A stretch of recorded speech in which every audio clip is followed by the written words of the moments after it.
Picture a college professor pacing back and forth across the front of the classroom during a really passionate lecture. She's walking left toward the whiteboard, turning around, walking right back to her desk, just constantly pacing while she talks. By the end of the hour, her fitness watch buzzes. Boom, she's walked a total of 150 meters. But here is the crazy catch. Physically, she is standing just 2 measly meters to the right of the exact spot where she started the class. So how is that even possible? How can you walk 150 meters, burn all that energy, but according to the strict, unbreakable rules of physics, you have only moved 2 meters? It's wild, right? But this scenario perfectly highlights the fundamental difference between the everyday effort of walking and the precise mathematical tracking of movement. The real world cares about how tired your legs are. Kinematics, it only cares about where you started and where you stopped. By the end of this explainer, you are going to completely master this exact concept. We're going to clearly separate distance from displacement, unpack the displacement formula so you can literally use it in your sleep, and give you the exact toolset you need for perfect one-dimensional motion tracking. If you've ever felt tripped up by kinematics, this is exactly where it all clicks into place. Section 1. Defining your position. Before we can track anything moving, we gotta establish a baseline. In kinematics, which is just the study of motion, we first need to define your position. Now, position is defined simply as the location of an object at any particular time. But there's a vital catch here. You can't just point and say, oh, the object is right there. You have to specify its position relative to a convenient reference frame. You fundamentally cannot measure where something is without comparing it to something else. But what's actually really interesting is how our reference frame shifts depending on the situation. Often, we use the Earth as our reference frame. Like if you're looking at a stationary whiteboard in a classroom, the Earth is your solid, unmoving baseline. But reference frames aren't always stationary. Imagine you're a passenger in an airplane cruising at 500 miles per hour.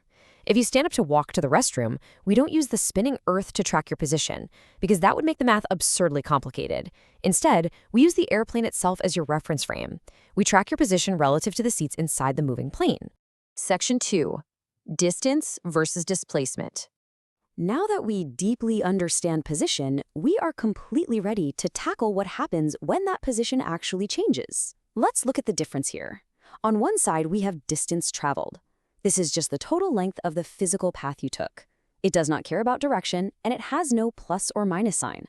It's just the raw, accumulated amount of ground you covered. On the flip side is displacement. Displacement is highly specific. It is defined solely as the change in position. It bypasses the journey entirely and only cares about exactly where you started and exactly where you finished. It has a magnitude, which is just the physical size of the change, and crucially, it has a direction. Wait, let's pause for a second. This is an absolutely crucial moment to check our understanding. Does distance have a direction? Think about it for a second based on what we just went over. The answer is absolutely not. Distance is just a magnitude, a number with a unit. If you walk 5 miles, that's just 5 miles of distance.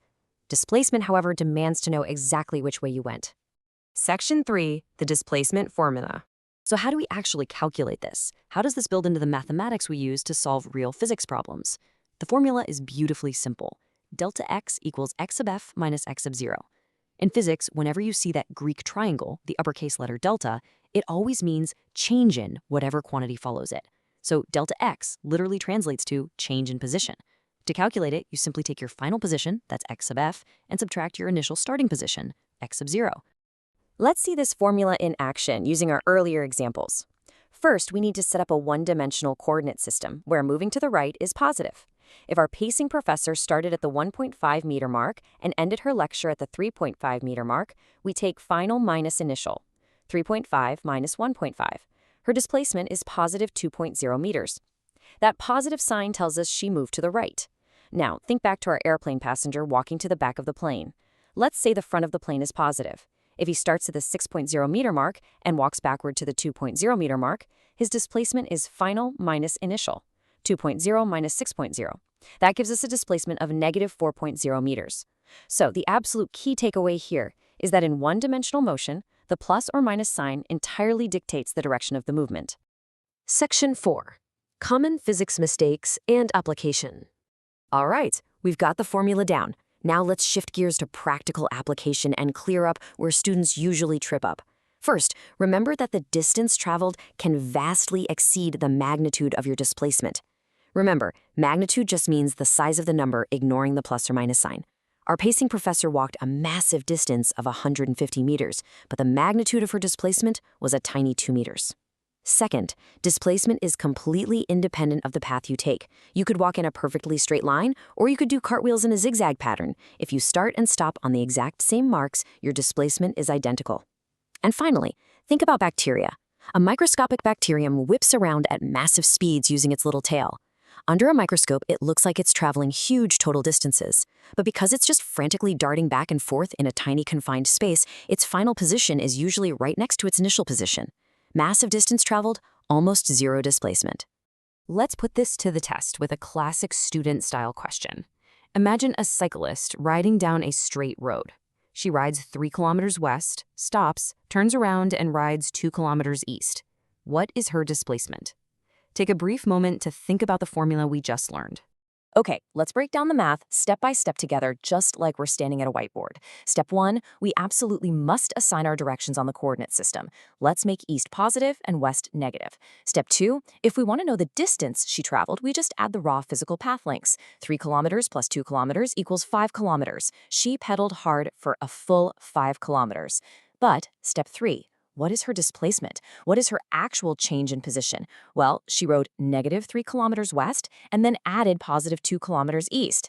Negative 3 plus 2 equals negative 1. Her displacement is negative 1 kilometer.